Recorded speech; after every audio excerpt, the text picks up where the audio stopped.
সালাম আমরা বড়দেরকে করি, ছোটরা আমাদেরকে করে, ছেলে মাকে করে, বাবাকে করে, ছাত্ররা উস্তাদকে করে, ঠিক কিনা? সালামটা করার জন্য আল্লাহ সুবহানাহু ওয়া তাআলা স্বীয় কোরআনের মধ্যে নির্দেশ করেছেন।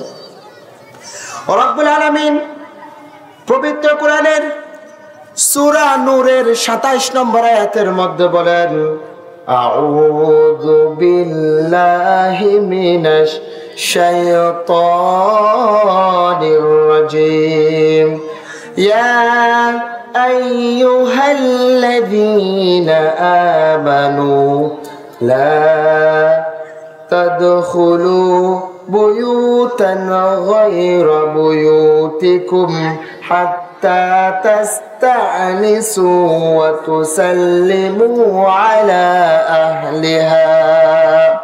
এই আয়াতে কারিমায় আল্লাহ সুবহানাহু ওয়া তাআলা মুমিনদেরকে সম্বোধন করে বলেন, ইয়া আইয়ুহাল্লাযীনা আমানু, ও হ্যাঁ আমার ঈমানদার বান্দারা, আমার বান্দারা, তোমরা যারা ঈমান এনেছো তোমরা শুনে রাখো, লা তাদখুলু বুয়ুতান গায়রা বুয়ুতিকুম, তোমরা তোমাদের ঘর ব্যতীত অন্য কারো ঘরের মধ্যে তোমরা অনুমতি ব্যতীত প্রবেশ করবে না। অনুমতি ছাড়া, পারমিশন নেওয়া ছাড়া তোমরা তোমাদের নিজ ঘর ছাড়া অন্য জনের ঘরের মধ্যে প্রবেশ করবে না। কতক্ষণ পর্যন্ত প্রবেশ করবে না? হাত্তা তাস্তানিসু, যতক্ষণ পর্যন্ত ওই ঘর থেকে তোমাকে ঢোকার জন্য পারমিশন দেয়া হয় নাই, অনুমতি দেয়া হয় নাই, ততক্ষণ পর্যন্ত তুমি ওই ঘরের মধ্যে প্রবেশ করবে না। আল্লাহ সুবহানাহু ওয়া তাআলা বলেন, ওয়া তুসাল্লিমু আলা আহলিহা, আর যখন তার পক্ষ থেকে ঢোকার পারমিশন চলে আসবে তখন তুমি ওয়া তুসাল্লিমু আলা আহলিহা, ওই ঘরের আহল যারা আছে, ঘরের যারা বসবাস করে তাদেরকে তুমি সালাম দিয়ে প্রবেশ করো। ঘোষণা কার? একটু জোরে বলি, ঘোষণা কার? আল্লাহ তাআলা এখানে বলেছেন, ও ঈমানদারেরা, আমরা কালিমা পড়ে আল্লাহর প্রতি ঈমান আনছি কিনা? আমরা আল্লাহকে বিশ্বাস করি, নবীকে বিশ্বাস করি, কোরআনকে বিশ্বাস করি, মানুষকে মৃত্যুবরণ করতে হবে সে বিশ্বাস আমাদের অন্তরে আছে না নাই? আশা, ওই বিশ্বাস আমাদের অন্তরে থাকলে আল্লাহ তাআলা আমাদেরকে নির্দিষ্ট করে বলেন, ইয়া আইয়ুহাল্লাযীনা আমানু, ও হে আমার ঈমানদার বান্দারা, তোমরা শোনো, লা তাদখুলু বুয়ুতান গায়রা বুয়ুতিকুম হাত্তা তাস্তানিসু ওয়া তুসাল্লিমু আলা আহলিহা, তোমরা যখন অন্যজনের ঘরের মধ্যে প্রবেশ করবা তখন তারা যতক্ষণ পর্যন্ত অনুমতি দেয় নাই ততক্ষণ পর্যন্ত ওই ঘরের মধ্যে প্রবেশ করবে না। এখন আমরা আমাদের ঘরের মধ্যে, আমাদের মহল্লার মধ্যে যখন আমরা পদাচরণ করি তখন পরিবারের সবাই একটা সমাজের মানুষ, একটা পরিবারের মতো মনে করি। আমি যখন আমার অন্যজন ভাইয়ের ঘরের মধ্যে যাই তখন অনুমতি ছাড়া সেই ঘরের মধ্যে ঢুকে পড়ি। সে ঘরের মধ্যে ঢুকার জন্য আমরা অনুমতি চাই না, কোনো কথাবার্তা না বলেই হুট করে আমরা ওই ঘরের মধ্যে ঢুকে পড়ি। আল্লাহ তাআলা অথচ ঘোষণা দিয়েছেন, তোমরা তোমাদের ঘর ব্যতীত অন্যজনের ঘরের মধ্যে যখন প্রবেশ করবা তখন তোমরা প্রথমে তাদের কাছ থেকে পারমিশন নিবা। তাহলে এখান থেকে আমাদের প্রথম শিক্ষা হচ্ছে, যখন আমরা আমার আত্মীয়ের বাড়িতে যাব, যখন আমরা আমার প্রতিবেশীর বাড়িতে যাব, কারো বাড়িতে যাওয়ার আগে প্রথমে আমাদেরকে অনুমতি নেওয়ার প্রয়োজন আছে না নাই? আল্লাহ তাআলা আমাদেরকে অনুমতি নেওয়ার জন্য বলেছেন। শুধু তাই নয়, আল্লাহ তাআলা বলেছেন, যখন তোমাকে ওই ঘরের মধ্যে ঢোকার জন্য অনুমতি দেবে তখন তুমি ওয়া তুসাল্লিমু আলা আহলিহা, ওই ঘরের যারা আছে তাদেরকে তুমি সালাম দিয়ে ওই ঘরের মধ্যে প্রবেশ করো। সুবহানাল্লাহ, এটাই হচ্ছে ইসলাম। ইসলামের সৌন্দর্য হচ্ছে এটা। আপনার পরিবার কিভাবে চলবে, ব্যক্তিগত জীবন কিভাবে চলবে, রাষ্ট্র জীবন কিভাবে চলবে, প্রত্যেকটা বিষয় পুঙ্খানুপুঙ্খভাবে একমাত্র ইসলামের মধ্যে আছে। আল ইসলামু দীনুন কামিলুন, ইসলাম হচ্ছে এমন একটি জীবন ব্যবস্থা যেটা পরিপূর্ণতার অধিকার রাখে। সেটার প্রমাণ এই আয়াতটাই। ইসলাম আমাদেরকে কিভাবে অন্যজনের ঘরে ঢুকব সেই পদ্ধতি, সেই মেথডটাও আমাদেরকে শিখিয়ে দিয়েছেন। সকলে বলি সুবহানাল্লাহ। শুধু তাই নয়, আল্লাহ সুবহানাহু ওয়া তাআলা অপর আয়াতের মধ্যে বলেন, ফাইযা দাখালতুম বুয়ুতান ফাসাল্লিমু আলা আনফুসিকুম, যখন তোমরা তোমাদের ঘরের মধ্যে প্রবেশ করবা তখনও তোমরা তোমাদের ঘরের যারা অধিবাসী আছে, যারা বসবাস করে তাদেরকে সালাম দিয়ে প্রবেশ করো। সুবহানাল্লাহ। আল্লাহ তাআলা বলেছেন শুধু বাহিরে নয়, যখন তোমরা তোমাদের ঘরে প্রবেশ করবা তখনই তোমরা সালাম দিয়ে ঘরের মধ্যে প্রবেশ করো। এখন আমরা কয়জন এই আমলটা করি? অথচ কোরআনের নির্দেশ, তুমি তোমার ঘরের মধ্যে প্রবেশ করবা, ঘরের ভিতর যারা আছে তাদের পারমিশন তুমি নাও, সালাম দিয়ে ঢুকো। আর যখন তোমরা কোনো একটা বেড়াতে যাবা কিংবা অপর ভাইয়ের ঘরের মধ্যে তোমরা প্রবেশ করবা তখন অবশ্যই অবশ্যই তাদের অনুমতির সাপেক্ষে তুমি তাদের ঘরে প্রবেশ করো। আল্লাহর হাবিব সাল্লাল্লাহু আলাইহি ওয়াসাল্লামের এক সাহাবী নবী মুহাম্মদ সাল্লাল্লাহু আলাইহি সাল্লামকে জিজ্ঞেস করেন, ইয়া রাসূলুল্লাহ, ইয়া হাবিবাল্লাহ, আমি কি আমার ঘরে আমার মায়ের রুমে প্রবেশ করার জন্য আমার কি অনুমতি রাখবে কিনা? অনেক সময় দেখা যায় আমাদের মায়েরা বোনেরা ঘরের মধ্যে অবস্থান করতেছে, ছেলে তার ভাই এবং তার পিতা ঘরে প্রবেশ করতেছে, তখন কোনো প্রকার সিগন্যাল ছাড়া ঘরের মধ্যে প্রবেশ করেন। সেই রকম আল্লাহ নবীর সাহাবী জিজ্ঞেস করলেন, ইয়া রাসূলুল্লাহ, আমি কি আমার ঘরে প্রবেশ করার জন্য আমাকে কি অনুমতি প্রার্থনা করতে হবে কিনা? এমনকি আমার মায়ের রুমে প্রবেশ করার জন্য আমার কোনো ইজাজত লাগবে কিনা? আল্লাহ নবী সাল্লাল্লাহু আলাইহি ওয়াসাল্লাম বলেন, ও আমার সাহাবী, তুমি কি চাও তোমার মাকে উলঙ্গ অবস্থায় দেখতে চাও? তুমি কি তোমার মাকে অনাকাঙ্ক্ষিত অবস্থায় দেখতে চাও, যেটা দেখলে তোমার ভালো লাগবে না? তখন আল্লাহর নবী সাহাবী বললেন, ইয়া রাসূলুল্লাহ, ইয়া হাবিবাল্লাহ, না না, কখনো আমার মাকে আমি ওই অবস্থায় দেখতে চাই না। তখন আল্লাহর নবী বললেন, তাহলে তুমি তোমার মায়ের রুমে প্রবেশ করার জন্য অনুমতি প্রার্থনা করো। সুবহানাল্লাহ। কারণ অনেক সময় দেখা যায় আমাদের মা বোনেরা ঘরের মধ্যে বিভিন্ন সুরতের মধ্যে থাকে, তারা ঘরের মধ্যে কাজকর্ম করতে হয়, অনেক রকমের তাদের ব্যস্ততা আছে ঘরের ভিতরে। সেখানে যদি ঘরের কোনো ব্যক্তি যদি কোনো প্রকার সিগন্যাল ব্যতীত যদি ঘরের ভিতর যদি ঢুকে পড়ে, তাদের ওই অবস্থাতে দেখতে পাবে, যার কারণে উভয়ের লজ্জিত আপনার শরমের মধ্যে পড়তে হয়, ওই অবস্থায় অনেক সময় হয়ে যায়। এই জন্য আল্লাহ নবী সাল্লাল্লাহু আলাইহি ওয়াসাল্লাম বলেছেন, যখন তুমি তোমার মায়ের রুমে প্রবেশ করবা তখনও একটা সিগন্যাল দিয়ে তুমি তোমার মায়ের রুমের মধ্যে প্রবেশ করো। তুমি সিগন্যাল দেওয়ার সাথে সাথে তোমার মা কাপড় চোপড় এবং তার শরীরটাকে সে গুছিয়ে রাখতে পারে।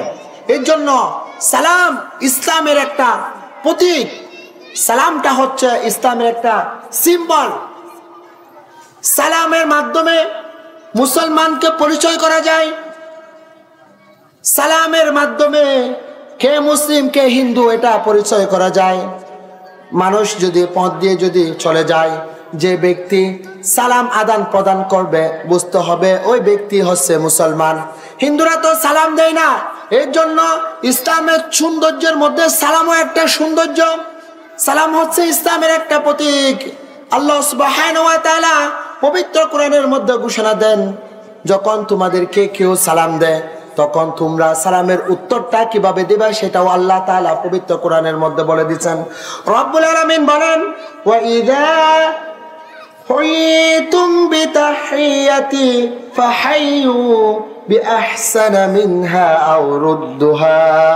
ও আমার বান্দারা, যখন তোমাদেরকে কেউ সালাম প্রদান করে তখন তোমরা ওই সালামের উত্তর একটু তাদের চেয়ে উত্তম ভাবে দাও, অথবা না পারলে সে যেরকম করে সালাম দিয়েছে সেরকম করে হলেও তোমরা সালামের জবাব দিয়ে দাও। আল্লাহ তাআলা পবিত্র কোরআনের মধ্যে বলেছেন, যখন কোনো ব্যক্তি অপর একটা ভাইকে সালাম দেবে তখন সালামের জবাবটা কিরকম হবে আল্লাহ কোরআনের মধ্যে শিখিয়ে দিয়েছেন। ফাহাইয়ু বিআহসানা মিনহা, তার চেয়ে উত্তম করে তুমি তাকে সালামটা ফিরিয়ে দাও, অথবা আউরুদ্দুহা, সে যেরকম করে সালাম দিয়েছে তুমি তার সমমান করে সালামটা তাকে ফিরিয়ে দাও। আল্লাহ নবী সাল্লাল্লাহু আলাইহি ওয়াসাল্লাম একটা মজলিসের মধ্যে বসা ছিলেন।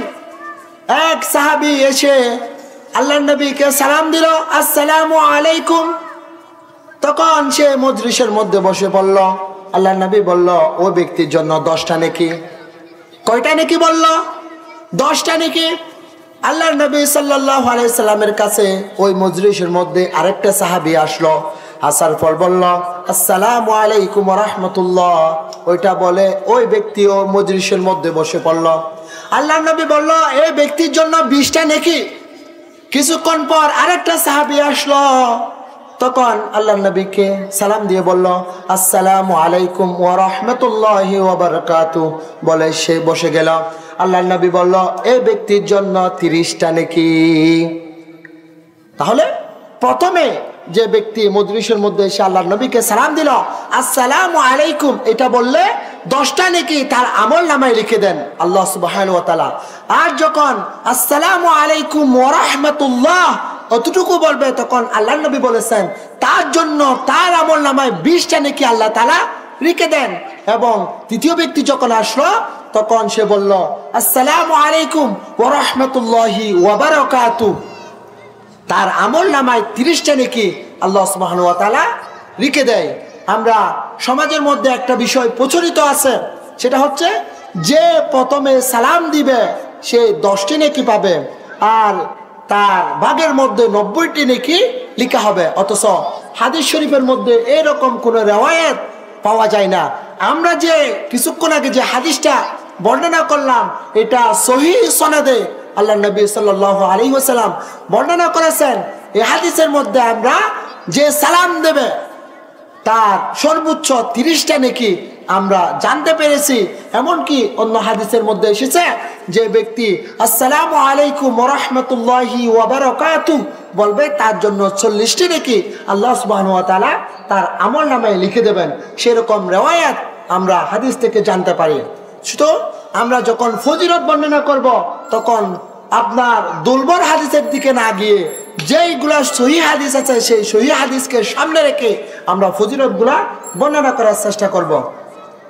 সম্মানিত উপস্থিতি, আল্লাহ নবী সাল্লাল্লাহু আলাইহি ওয়াসাল্লাম তিনি বলেন, লা তাদখুলুল জান্নাতা হাত্তা তুমিনু ওয়া লা তুমিনু হাত্তা তাহাব্বু ওয়া লা তাদখুলুল ওয়া লা তাহাব্বু ওয়া আওলাদুকুম আলা শাইইন ইযা ফাআলতুমুহু তাহাব্বাবতুম আফশুস সালামা বাইনাকুম। আল্লাহ নবী সাল্লাল্লাহু আলাইহি ওয়াসাল্লাম বলেন, লা তাদখুলুল জান্নাহ, ততক্ষণ পর্যন্ত তোমরা জান্নাতে প্রবেশ করতে পারবে না, হাত্তা তুমিনু, যতক্ষণ পর্যন্ত তোমরা ঈমানদার হবে না। আল্লাহর নবীর ঘোষণা, তোমরা ঈমানদার না হওয়া পর্যন্ত জান্নাতে প্রবেশ করতে পারবে না। আল্লাহর নবী আরো বলেন, ওয়ালা তুমিনু হাত্তা তাহাব্বু, আর তোমরা ততক্ষণ পর্যন্ত মুমিন হতে পারবে না যতক্ষণ পর্যন্ত তোমরা একে অপরের মধ্যে ভালোবাসা সৃষ্টি করতে পারো নাই। আল্লাহ নবী সাল্লাল্লাহু আলাইহি ওয়াসাল্লাম বলেন, আওয়ালা আদাল্লুকুম আলা শাইইন ইযা ফাআলতুমুহু তাহাব্বাবতুম, আমি কি তোমাদেরকে এমন বিষয়টি জানিয়ে দেব না যার মাধ্যমে তোমাদের ভিতরে ভালোবাসা সৃষ্টি হয়ে যায়? সাহাবীরা বলল, ইয়া রাসূলুল্লাহ, অবশ্যই অবশ্যই আপনি আমাদেরকে বিষয়টি জানিয়ে দেবেন। তখন আল্লাহর রাসূল সাল্লাল্লাহু আলাইহি ওয়াসাল্লাম বলেন, আফশুস সালামা বাইনাকুম, তোমরা একে অপরের ভিতরে সালাম আদান প্রদানের মাধ্যমে তোমাদের একে অপরের ভিতরে ভালোবাসা সৃষ্টি হয়ে যাবে।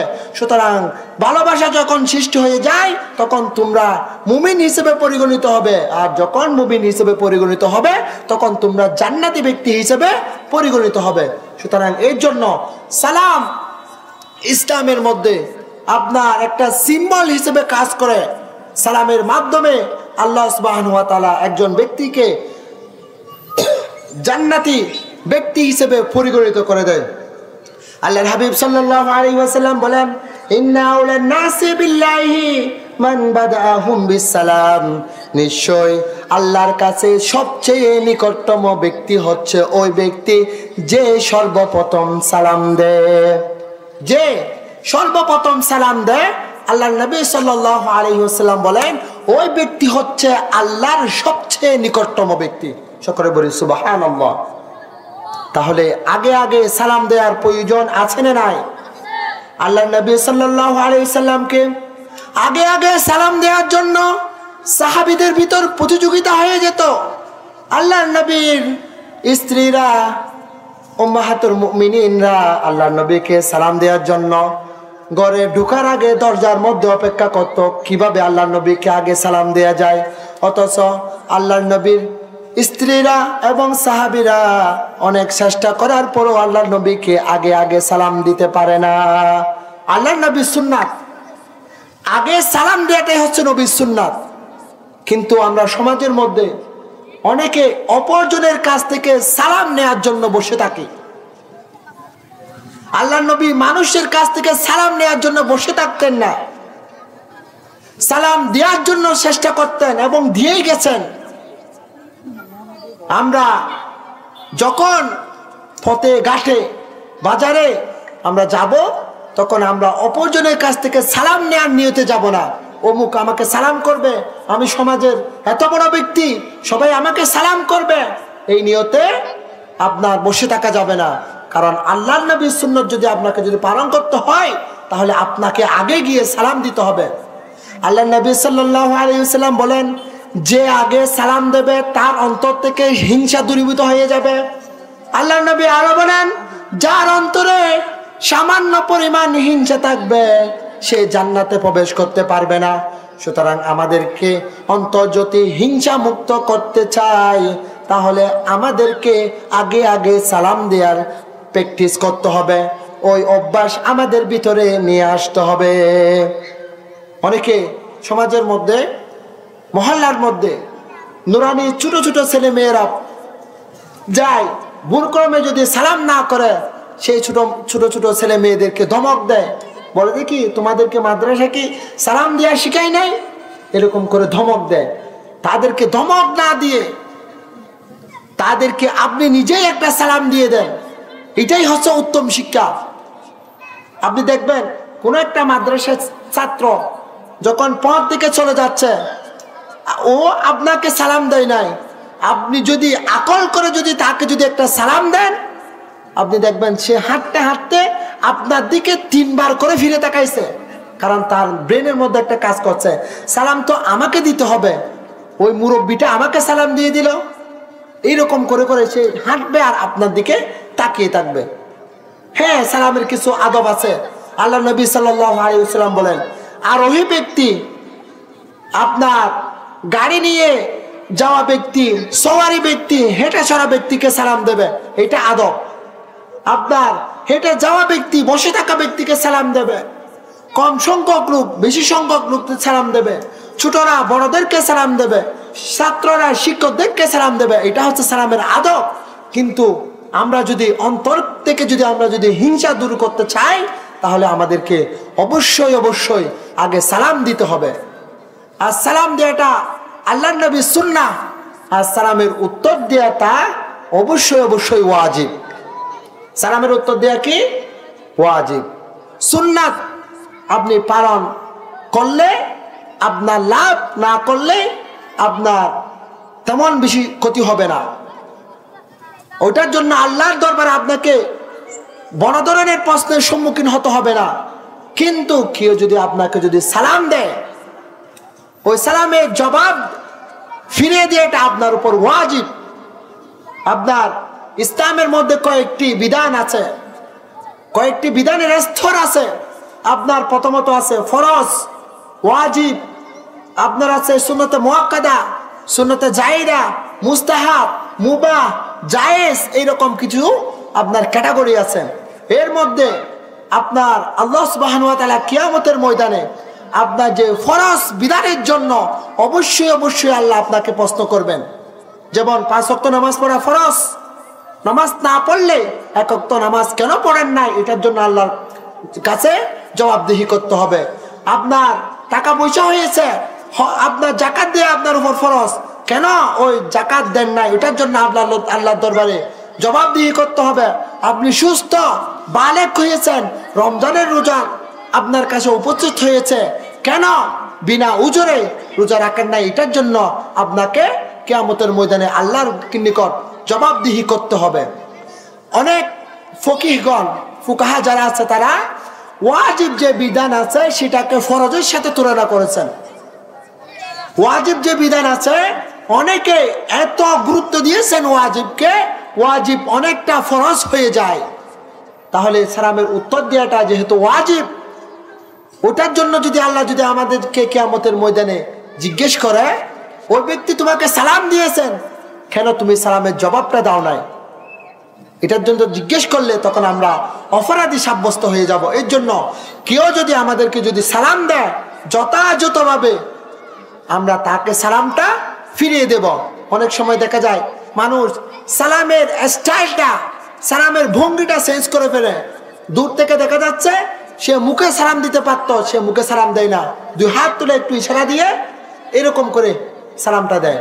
সালামের পদ্ধতি তো সেটা নয়, মুখে তার জন্য শান্তির বাক্য উচ্চারণ করাই হচ্ছে সালাম।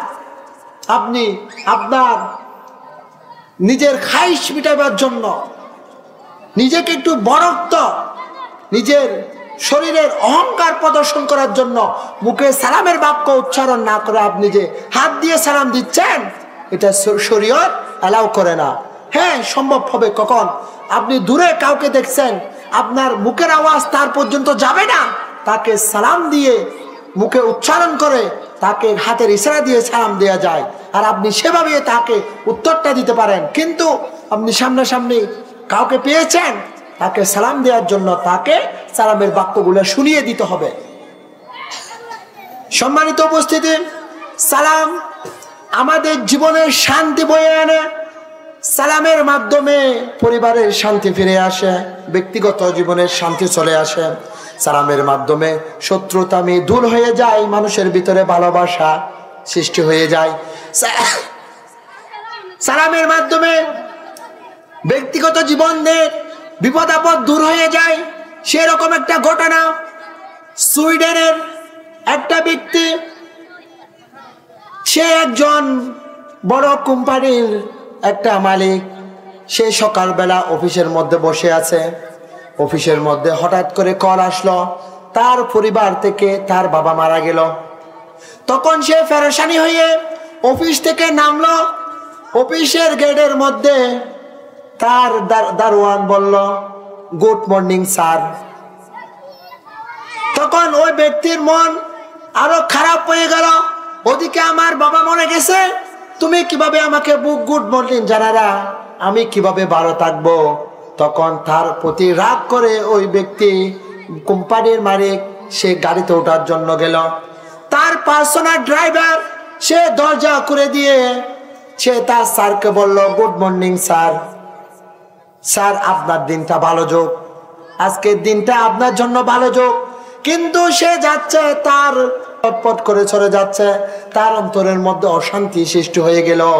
সেখানে তার যারা পিএস আছে, যারা তার কর্মচারী আছে, তারা তাকে ওই গুড মর্নিং বলে সম্বোধন জানালো, অর্থাৎ তাকে বলল, স্যার আজকের দিনটা আপনার জন্য ভালো যাক।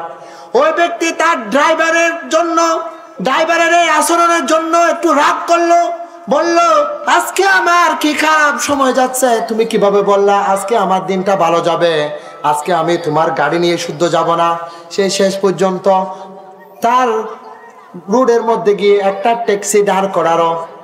একটা ট্যাক্সি দাঁড় করিয়ে সে গাড়িতে উঠলো। সেই ট্যাক্সির ড্রাইভারটা ছিল একজন মুসলমান। গাড়িতে ওঠার সাথে সাথে ওই মুসলমান ড্রাইভার বলল, আসসালামু আলাইকুম ওয়া রাহমাতুল্লাহ, সরি স্যার, গুড মর্নিং।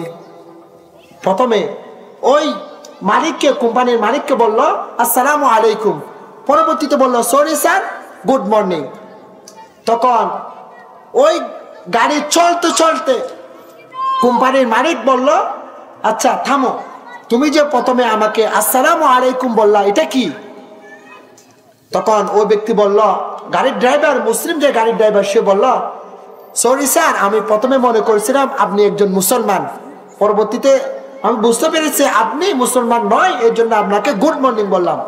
তখন ওই ব্যক্তি জিজ্ঞেস করলো, আচ্ছা বলো তো, তুমি যে আমাকে মুসলমান ভেবে আসসালামু আলাইকুম বলেছো, এটার অর্থটা কি একটু আমাকে বলো। তখন মুসলমান গাড়ির ড্রাইভার বলল, আসসালামু আলাইকুম অর্থ হচ্ছে আপনার উপর আল্লাহর রহমত, বরকত, শান্তি বর্ষিত হোক, আপনার যত রকমের পেরেশানি আছে আল্লাহ তাআলা ওগুলাকে দূর করে দিক। তখন ওই খ্রিস্টান কোম্পানির মালিক, যে তার বাবার মৃতদেহ দেখার জন্য যাচ্ছেন, সে বলল, আরে তাজ্জুব, তুমি কিভাবে জানলা আমার বাবা মরে গেছে? যার কারণে আমার মন খারাপ, আমি পেরেশানিতে আছি, চিন্তাগ্রস্ত আছি, তুমি কিভাবে জানলা? তখন ওই মুসলমান গাড়ির ড্রাইভার বলল, না স্যার, আমি জানি না, আপনার যে বাবা ইন্তেকাল করেছেন সেটা আমি জানি না, কিন্তু আমাদের মুসলমানদের একটা অভ্যাস হচ্ছে, আমাদের গ্রেটিং, আমাদের মানুষের সাথে সাক্ষাৎ করে যে একটা কথা বলতে হয়, সেটা হচ্ছে কোনো একটা মানুষের সাথে সাক্ষাৎ করে প্রথমে তার শান্তি কামনা করা, তার ভালো কামনা করা, এটাই হচ্ছে আমাদের মুসলমানদের শিক্ষা। ওইভাবে ওই কোম্পানির মালিকটা সে গিয়ে তার বাবার যেভাবে তাদের দেহগুলা পুড়িয়ে আপনার জ্বালিয়ে দিতে হয়, তাদের শ্মশানের মধ্যে সব কিছু করার পর তার মাথায় কিন্তু থেকে গেল, মুসলমান ড্রাইভার, আমার বাবা মারা গেছে, সে আমাকে, আমার উপর শান্তি বর্ষিত হোক বলে আমাকে অভিবাদন জানালো, আমাকে একটু এখন দেখতে হবে মুসলমান কি করে, যে মুসলমান ধর্মটা কি, ইসলাম ধর্মটা কি, আমাকে একটু দেখতে হবে। তখন তার যে একটা শহর আছে, ওই শহরের মধ্যে মুসলমান মসজিদ খুঁজে ওই মসজিদের ইমামের সাথে একটু যোগাযোগ করলো। ইমামের সাথে কথা বলতে বলতে বলতে ইসলামের প্রত্যেকটা বিষয় সম্বন্ধে সে জ্ঞান আনার পর এক পর্যায়ে ওই ইমামের হাতে হাত রেখে কালিমা পড়ে মুসলমান হয়ে গেল। সুবহানাল্লাহ। ফজিলত কি? ওইখানে গাড়িতে ওঠার সময় একজন মুসলিম ড্রাইভার তাকে সালাম দিয়ে অভিবাদন জানালো, সেই সালামের বরকতে একজন মুশরিক সে ইসলাম ধর্মের মধ্যে এসে গেল। এটাই হচ্ছে ইসলাম। ইসলাম তরবারি দিয়ে কায়েম হয় না, আল্লাহর নবীর আদর্শের মাধ্যমে, যুদ্ধের মাধ্যমে যতটুকু মানুষ ইসলাম ধর্ম গ্রহণ করে নাই, তার চেয়ে বেশি ইহুদি মুশরিকরা আল্লাহর নবীর আপনার আদর্শ দেখে অনুপ্রাণিত হয়ে মুসলমান হয়ে গেছেন। সেরকম একটা আল্লাহর নবী সুন্নাহ, আল্লাহর নবীর সুন্নাহ হচ্ছে আপনার সালাম আদান প্রদান করা। তার প্রধান কারণ আপনার পিতা পুত্রের মধ্যে সালামের আদান প্রদান নাই। দেখবেন যে পরিবারের মধ্যে বাবা তার ছেলেকে সালাম দেয়, ছেলে তার বাবাকে সালাম দেয়, কখনো ওই পরিবারের মধ্যে ছেলে এবং পিতার মধ্যে ঝগড়াঝাটি হয় না। যদি আমরা যদি বাবারা যদি ওই প্র্যাকটিসটা যদি করতে পারে, তাহলে স্ত্রী আপনার পুত্র এবং পিতার মধ্যে যে একটা দূরত্ব আছে সেটা ভেঙে তারা একে অপরে আরো বেশি ঘনিষ্ঠ হয়ে যাবে। এর জন্য আমাদের পরিবারকে ইসলামিক পরিবার হিসেবে গড়ে তোলার জন্য প্রথমত আমাদেরকে শুরু করতে হবে সালাম নামক ইসলামের ঐতিহ্যকে, যেটা হারিয়ে গিয়েছে ঐতিহ্য, সে ঐতিহ্যটাকে আমাদের ঘরের মধ্যে আবার পুনরায় কায়েম করতে হবে। দেখবেন এই সালামের মাধ্যমে আপনার পরিবারটা জান্নাতি পরিবার হিসেবে আল্লাহ তাআলা পরিগণিত করে নেবেন। এর জন্য আসুন আমরা আপনার বেশি আমল নয়, যদি মানের মতো একটা আমল যদি আপনার শরীরের মধ্যে, আপনার দেহের মধ্যে যদি আপনি যদি প্রবেশ করাইতে পারেন, ওইটাই, ওই আমলটাই আপনার সব কিছু পরিবর্তন করে দেবে। যেমন আল্লাহ নবী সাল্লাল্লাহু আলাইহি সাল্লামের কাছে একটা সাহাবী এসে জিজ্ঞেস করলো, ইয়া রাসূলুল্লাহ, ইয়া হাবিবাল্লাহ, আমি সমাজের এমন কোনো অপরাধ নাই যে অপরাধ আমি করি না। চুরি বলেন, ডাকাতি বলেন, জেনা বলেন, মদ পান করেন, প্রত্যেকটা অপরাধ আমি করি। ইয়া নবী, আমাকে ওই কাজ থেকে যাতে বিরত থাকতে পারি এরকম আমাকে একটি আমল দেন। আমাকে সবগুলো একসাথে ছেড়ে দিতে বলবেন না, কারণ আমি পারবো না সবগুলো ছেড়ে দিতে। আমাকে এমন একটি আমল দেন যে আমলের বিনিময়ে যে আমলের বদৌলতে আমি একটা সুন্দর জীবন পেতে পারি। তখন আল্লাহ নবী সাল্লাল্লাহু আলাইহি ওয়াসাল্লাম বললেন, তুমি আজকে থেকে একটা আমল করবা, সেটা হচ্ছে তুমি মিথ্যা কথা বলবা না। কি কথা বলবে না? মিথ্যা কথা। ওই ব্যক্তি কিন্তু সমাজের মধ্যে এমন কোনো অপরাধ নাই সে কাজগুলো সে করে না। আল্লাহ নবীর কাছে যখন ইসলাহ হওয়ার জন্য, সংশোধনী হওয়ার জন্য গেলেন, তখন আল্লাহ নবী তাকে একটা আমল দিলেন, সেটা হলো মিথ্যা বলবা না। তখন আল্লাহ নবীকে ওই সাহাবী বলল, ইয়া রাসূলুল্লাহ, এই তো সহজ আমলটা আমি করব, এটা তো একদম সহজ, শুধু মিথ্যা না বললেও হয়ে গেল। তখন আল্লাহ নবী বলল, ঠিক আছে, তুমি ওই আমলটা করতে থাকো। ওই ব্যক্তি প্রতি রাতে জেনার কাজে লিপ্ত হতো। ঠিক পর্যায়ক্রমে তার ধারাবাহিকতায় ওই ব্যক্তি ওই রাতেও জেনার কাজের জন্য লিপ্ত হওয়ার জন্য গেল। তার সাথে সাথে মাথায় চলে আসলো, আজকে রাত্রে যদি আমি জেনা করে ফেলি, সকালে উঠে যদি আমিরুল মুমিনিন, যদি ইসলামিক খেলাফত যেহেতু কায়েম আছে, যদি জানতে পারে আমাকে শাস্তি দেওয়া হবে, আমাকে রজম মারা হবে, আমাকে বেত্রাঘাত করা হবে। যখন মানুষ জানবে, আমাকে জিজ্ঞেস করবে তুমি জেনা করেছো কিনা, আল্লাহর নবীর কাছে তো আমি ওয়াদা করেছি আমি মিথ্যা কথা বলবো না। মিথ্যা কথা না বলার কারণে আমাকে সত্যি কথা বলতে হবে, হ্যাঁ আমি জেনার কাজ করেছি। তখন ইসলামী খেলাফতের আইন অনুযায়ী আমাকে শাস্তি পেতে হবে। সুতরাং আমি শাস্তি খেতে চাই না, আমি পিঠা খেতে চাই না, আমি শাস্তি উপভোগ করতে চাই না, আমি শাস্তিও পাবো না, আমি জেনার কাজেও লিপ্ত হব না। সেরকম করে ওই রাত্রে সে জেনা থেকে ফিরে আসলো। এরপরের দিন আবার গেল, সে কিভাবে একটা মসজিদের ভিতরে একটা মুসাফির তার পুটলা সহ মসজিদের ভিতরে অবস্থান করতেছে, একটু সফরের মধ্যে বিরতি নিচ্ছে, তার পাশে একটা স্বর্ণের পুটলা রেখে দিল। ওই ব্যক্তি যে আল্লাহর নবী থেকে মিথ্যা কথা না বলার জন্য ওয়াদাবদ্ধ হয়েছে, ওই ব্যক্তি মসজিদের ভিতর গেল, দেখতেছে মুসাফির ব্যক্তির পাশে স্বর্ণের টুকরা। তখন ওই ব্যক্তি ওই টুকরাটি চুরি করার জন্য কাছে গেল, কিন্তু তার মনের মধ্যে সরে আসলো, এখন যদি এই মুসাফির ব্যক্তি যদি সমাজের মধ্যে বিচার দেয়, কে নিয়েছে এই স্বর্ণের পুটলা, সবাই তো জানে আমি চুর করি, আমাকে এসে যদি জিজ্ঞেস করে তুমি ওই স্বর্ণটি চুরি করেছো কিনা, তখন আমি আর মিথ্যা কথা বলতে পারবো না। মিথ্যা কথা না বলার কারণে আমি চুরি সাব্যস্ত হয়ে আমার দুইটা হাত কেটে পারবে। সুতরাং আমি আমার এত মূল্যবান হাত হারাতে চাই না, আমি চুরিও করব না। সেই রকম করে সে চুরিও ফেলে দিল।